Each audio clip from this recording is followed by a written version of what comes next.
Bom dia, pessoal!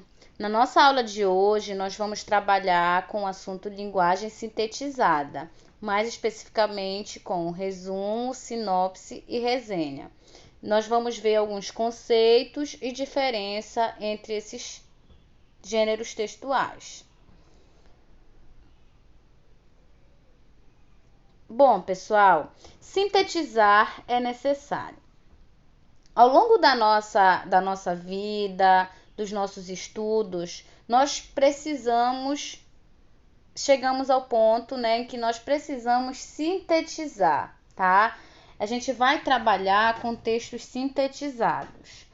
Isso acontece muito quando a gente vê a necessidade, por exemplo, no vestibular. Quando a gente chega, né, para fazer um vestibular, nós temos um modelo de redação e é nos apresentado uma temática. Nessa temática nós temos várias ideias, vários pensamentos, não é? Às vezes temos tanta coisa para escrever, tanta coisa para falar, e aí temos que sintetizar em apenas 30 linhas, né? Que é o máximo de linhas permitidos, né, no Enem, ou até mesmo em outras provas de concursos públicos. Então, é nesse momento que a gente percebe a necessidade de utilizar a linguagem sintetizada, não é? E isso é avaliado justamente por essas bancas examinadoras, que é a capacidade do indivíduo de sintetizar suas ideias, de escrever textos concisos e coerentes, tá? Então, em alguns momentos de nossas vidas, como eu falei, nós nos deparamos com a necessidade de usar uma linguagem mais específica, sintetizada e resumida.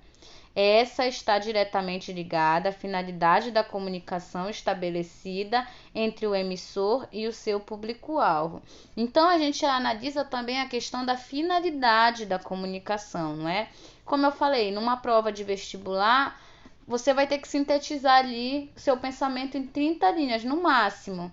Mas há outros meios, por exemplo, se eu quiser escrever um livro, eu já não vou, né, me restringir a esse número de linhas, eu já vou poder ter uma maior liberdade para colocar os pensamentos. Então depende também da finalidade da comunicação, tá? E do público-alvo. Os gêneros textuais a seguir são pautados na síntese de produções artísticas ou científicas, e talvez por este motivo são definidos muitas vezes como um único gênero. No entanto, alguns aspectos os diferenciam e exigem de nós um reconhecimento disso. O que acontece aqui? Por quê? Muitas pessoas confundem, colocam, né, que resumo, sinopse e resenha são a mesma coisa. Mas não é bem assim, tá? Por isso que a gente vai ver que elas têm, né, algumas diferenças e é importante a gente saber reconhecer isso. O resumo. Por resumo, entende-se o ato ou efeito de resumir ou de se resumir e ser breve. Trata-se também da exposição curta e sucinta de um determinado assunto ou matéria. Um resumo é a exposição abreviada e precisa do conteúdo de um documento. Esta breve redação compreende as ideias principais do texto, embora sem interpretação crítica e sem distinção do autor da análise. Então, o resumo, né, já está falando, eu vou resumir, eu vou encurtar um determinado texto, né? Eu vou escrever de forma sucinta, de forma concisa, sobre determinado assunto, tá? No entanto, é importante ressaltar em que eu vou reduzir aquele texto, mas sem colocar uma interpretação crítica. Eu vou deixar ele, vamos dizer, puro, com as ideias do autor. Eu só vou pegar as partes principais e vou reduzir numa sequência lógica, tá? Mas eu não coloco a minha interpretação crítica, nenhum tipo de análise no resumo. O resumo deve ser objetivo, como eu falei, não é? Ele não pode ser subjetivo com a opinião de quem está fazendo, e tem de prever o conceito geral do texto, com todas as suas ideias fundamentais e as secundárias consideradas necessárias para a boa compreensão das principais. O autor do resumo deve saber arranjar um fio condutor que una as frases essenciais do texto principal. como eu falei para vocês, né, anteriormente, o resumo ele deve ser objetivo, deve conter as ideias principais e as secundárias também, e seguindo uma ordem lógica. Eu não posso pegar, por exemplo, uma parte lá do início do resumo e pegar uma lá do final, né, do texto, e montar o meu resumo, porque ele não vai ter uma ligação, uma coesão necessária, uma coerência, entenderam? Então ele precisa seguir uma ordem lógica, tá? De início, meio e fim. De acordo com a forma mais usual de realizar um resumo, são sublinhadas as partes principais do texto, tomando nota das ideias mais relevantes e apontando as palavras-chave. E isso é ensinado, basicamente, é uma estratégia muito boa para se resumir textos. A gente vai sublinhando, marcando os pontos principais. E aí a gente vai resumindo. Isso chama também, a gente costuma chamar de fichamento. Eu vou riscando as ideias mais importantes e montando o resumo, tá? Colocando as palavras-chave, entre outros. Entendido? Então, o resumo, né? Eu vou reduzir determinado texto, determinado documento, mas eu não coloco a minha interpretação crítica, tá? E eu pego os pontos mais importantes do autor. Posteriormente, eu tenho a sinopse. A sinopse também é um tipo de resumo, só que ela tem características específicas, né? Como cada um desses que eu estou falando. É a apresentação resumida de uma produção artística, geralmente com a intenção de antecipar ao público o que ele ouvirá, verá ou lerá. O objetivo da sinopse é fazer com que o leitor entenda os pontos principais do texto original e pode ser lido a sinopse de um livro, filme ou evento, e ele é essencial para fazer com que os indivíduos se interessem ou não pelo resto da obra. É uma espécie de chamariz. Olhe, isso aqui é muito importante ressaltar, tá? O objetivo da sinopse é colocar os pontos principais, tá? Vocês já devem ter contato, já devem terem tido contato com várias sinopses, tá? Mas vocês não sabiam que era esse nome, talvez, não é? Olhem só, quando a gente vai ler um livro, logo atrás da capa do livro, eu tenho a sinopse, que fala, né, do que está tratando o livro, o assunto, os pontos principais. Outro exemplo também muito comum, Netflix. Quando você coloca na Netflix, aparece a capa do filme e aí logo ao lado ou abaixo aparece a sinopse também, tá? Porque ela vai colocar sobre o que trata o filme, os pontos principais. Inclusive, ela é muito importante para que a pessoa possa ou não assistir, se interesse em assistir o filme. Olha, eu, por exemplo, eu olho primeiro a sinopse. Se eu não me interessar, eu não assisto ao filme. Então, para vocês verem a importância. A mesma coisa com livro. Se eu percebo que não tem uma sinopse bem escrita, que não me interessa a temática, eu não leio. Então, ela é aquilo que vai chamar, que vai fazer o leitor ou a pessoa que está assistindo se interessar pela obra. Uma das principais diferenças entre sinopse e o resumo é que a sinopse normalmente é escrita pelo próprio autor do texto ou obra em questão, o que não se verifica na maior parte das vezes no caso do resumo. Claro, não é porque se eu produzi o livro, se eu criei o filme, é pertinente que eu escreva a sinopse, porque eu vou estar por dentro do assunto, eu vou saber o que contém, os pontos principais, então eu mesma produzo a sinopse, né? Agora no resumo é diferente. Eu posso pegar um outro livro de determinado autor e eu fazer o resumo. Não é o autor que vai fazer, sou eu, outra pessoa. Então essa é uma diferença aí também entre esses dois gêneros textuais. A sinopse é o autor que faz e o resumo não, pode ser outra pessoa. Aqui nós temos um exemplo de sinopse, né? E um belo filme, tá? Maravilhoso, que é A Cabana. Nós temos o filme e temos o livro também, tá bom? Então aqui olhem só a estrutura.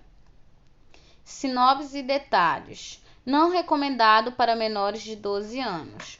Um homem vive atormentado após perder a sua filha mais nova, cujo corpo nunca foi encontrado, mas sinais de que ela teria sido violentada e assassinada são encontrados em uma cabana nas montanhas.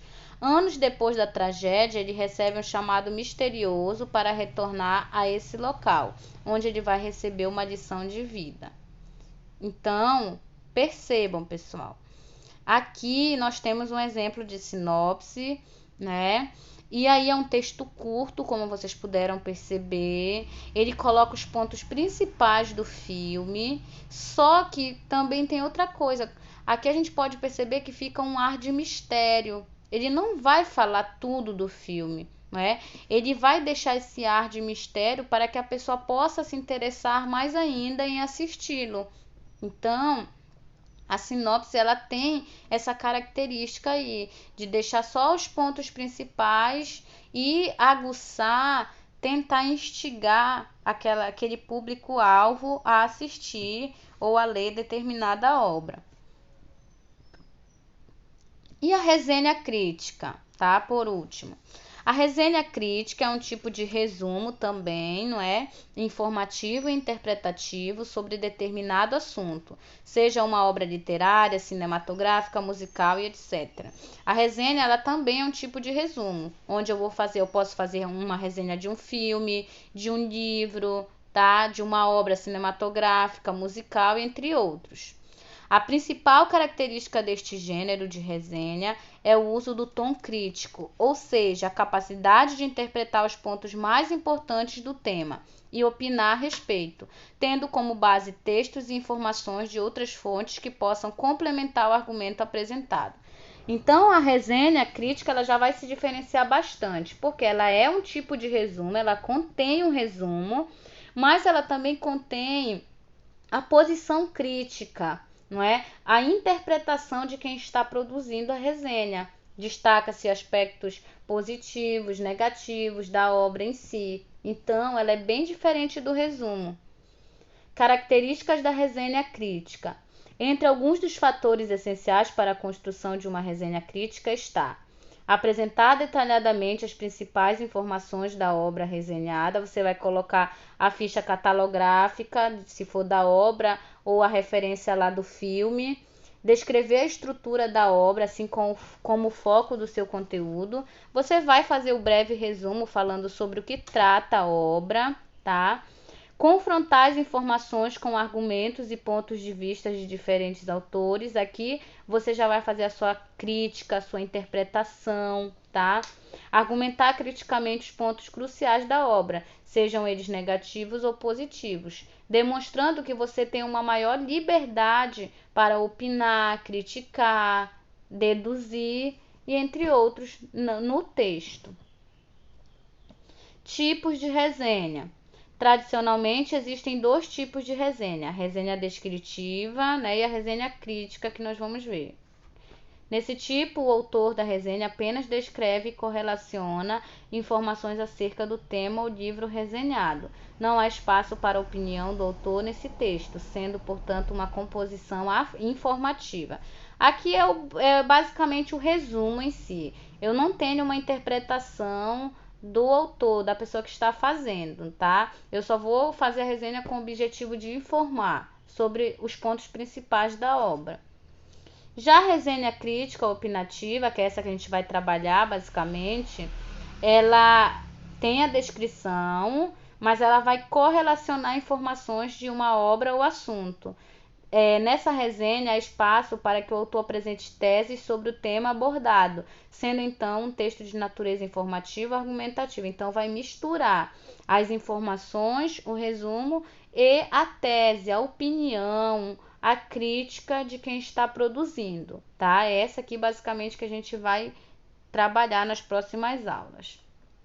E aí, só para reiterar a questão da diferença entre resenha e resumo, como eu falei, porque é comum haver essa confusão, todos acham que é a mesma coisa, mas não é, porque, como eu falei para vocês, o resumo é o gênero textual em que se retira de um texto original apenas informações mais relevantes.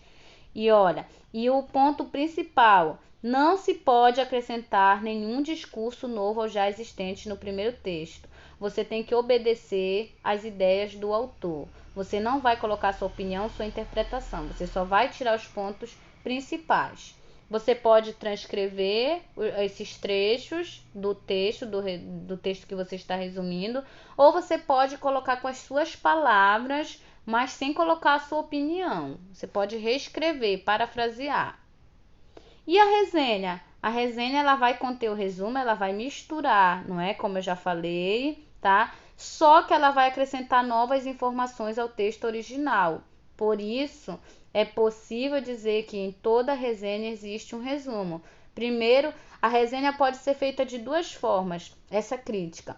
Você pode resumir e ao mesmo tempo ir falando, colocando o seu ponto de vista, relacionando com outros assuntos, tá? Paralelamente, ou você pode contar toda a história, resumir e só no final colocar sua interpretação. Outro ponto muito importante da resenha é que ela faz a recomendação da obra no final. Por exemplo, você está fazendo a resenha do filme, vamos dizer do filme A Cabana. Você vai no final da sua resenha, você indica o filme para o público-alvo, para que eles possam também ter interesse em assistir ao filme. Bom, pessoal, então a nossa aula de hoje foi sobre isso, tá? Espero que vocês tenham entendido a diferença entre resumo, sinopse e resenha, tá? Obrigada pela atenção e até a próxima.